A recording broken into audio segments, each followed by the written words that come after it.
Friends, आज का जो टॉपिक है अपना वो है यीस्ट, है ना।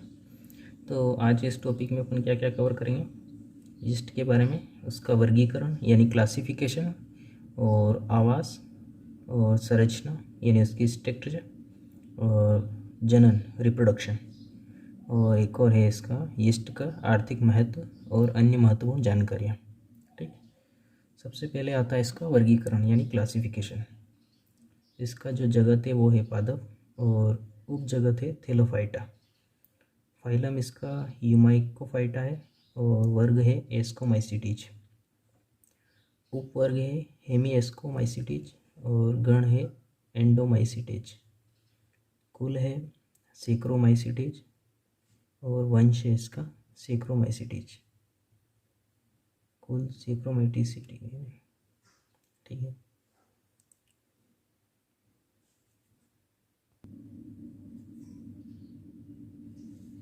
इसका सेकंड है आवास। यीस्ट या सेकेरोमाइसिटीज सर्वत्र पाया जाने वाला एक कोशिकीय मृतोपजीवी कवक है।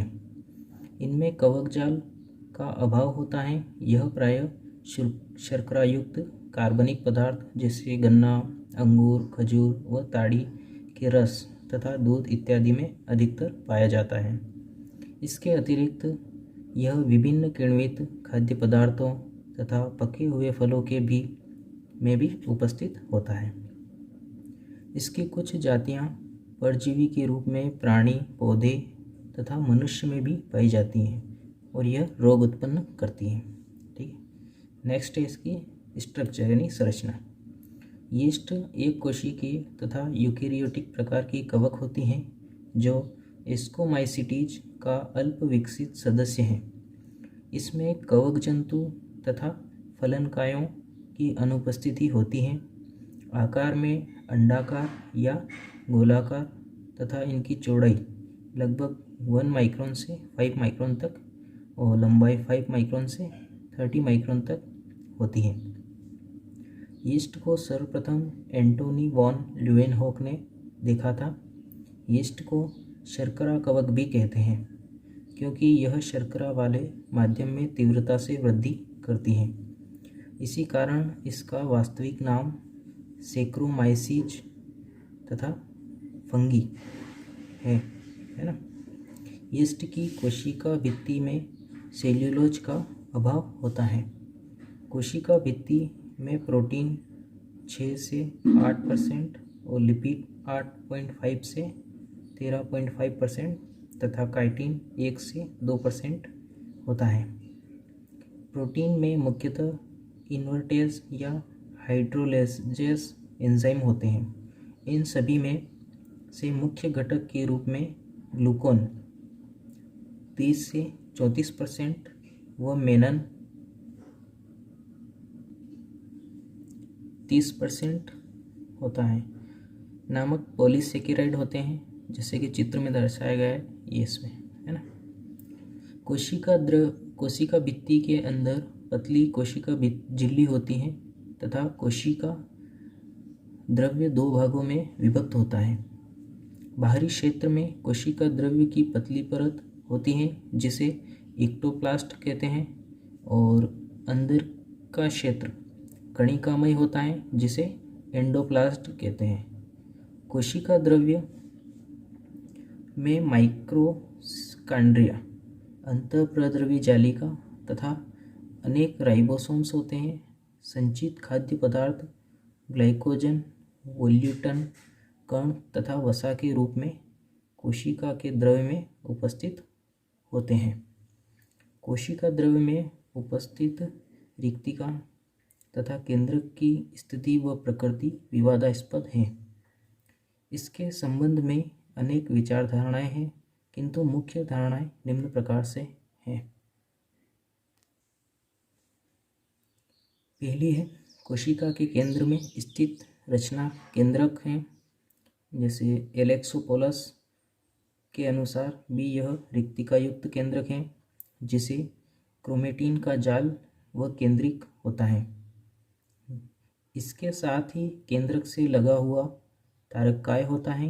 तारककाय के चारों ओर हेटेरोक्रोमेटिन तथा तारक केंद्र होते हैं। वेंगर एवं पेनिस्टन के मतानुसार कोशिका के केंद्र में स्थित रसधानी युक्त केंद्रक है। इसमें क्रोमेटिन तंतुओं का जाल फैला रहता है तथा इसमें एक तरफ केंद्रीय होता है। सेकंड है, कोशिका के मध्य भाग में स्थित संरचना रिक्तिका है। गुलेरमोंड के मतानुसार कोशिका के मध्य में रिक्तिका होती है तथा केंद्रक के पास में स्थित होता है। एगर तथा डलगस ने कोशिका का इलेक्ट्रॉन माइक्रोस्कोप के द्वारा अध्ययन आधार पर बताया है कि केंद्रक तथा रिक्तिका पृथक रूप से केंद्रक झिल्ली व रिक्तिका झिल्ली द्वारा घिरे होते हैं। रिक्तिका यीस्ट कोशिका के मध्य में बड़ा क्षेत्र घेरे रहती हैं। रिक्तिका में जल अपघटनीय एंजाइम होते हैं जैसे एस्टेरेसेस, प्रोटीएजेस इत्यादि, जैसे कि यह डायग्राम में दिखाया गया है। एलेक्सोपोलस के मतानुसार यीस्ट की कोशिका की संरचना है ये वाली, और वेंगर और पेनिस्टन के मतानुसार यीस्ट कोशिका की संरचना का चित्र ये वाला।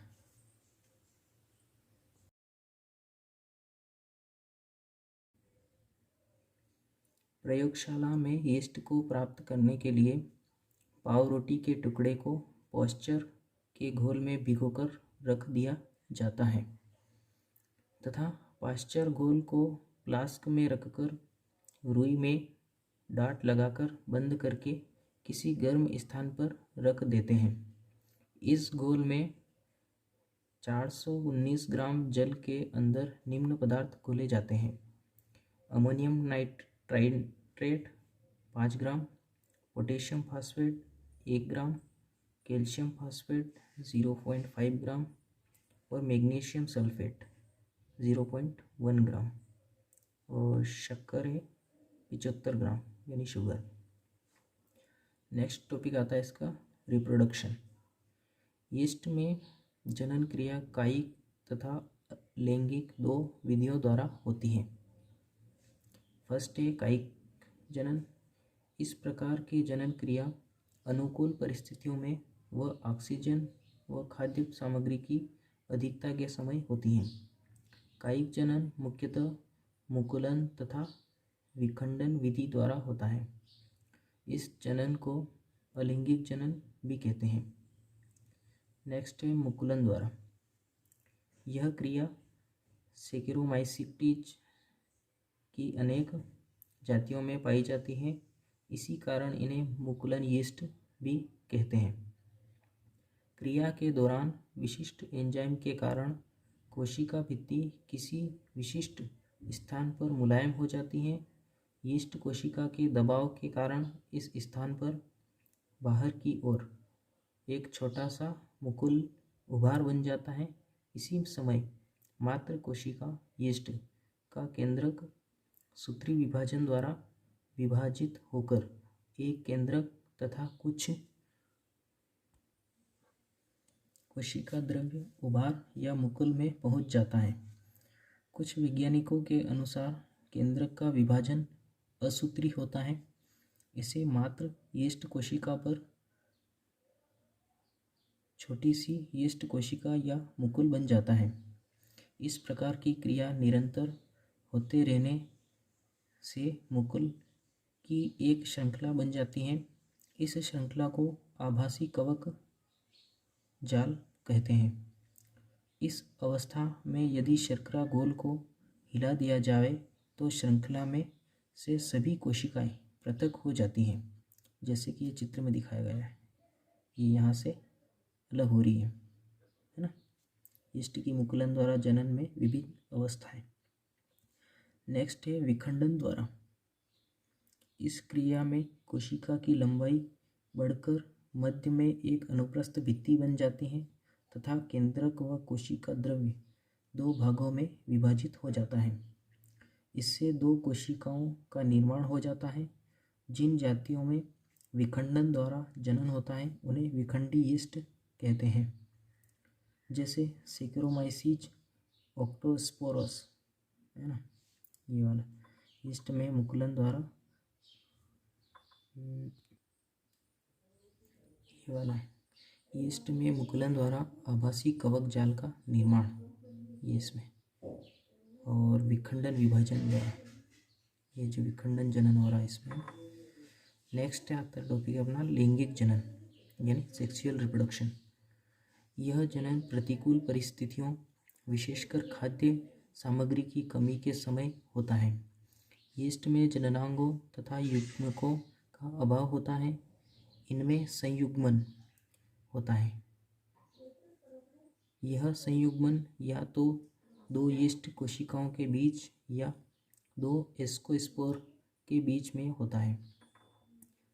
युग्मनज की क्रिया से युग्मनज बनता है जो एस्कस की जैसे व्यवहार कर एस्कोस्पोर का निर्माण करता है। यीस्ट की जातियां सम तथा विषम जालिका की होती हैं,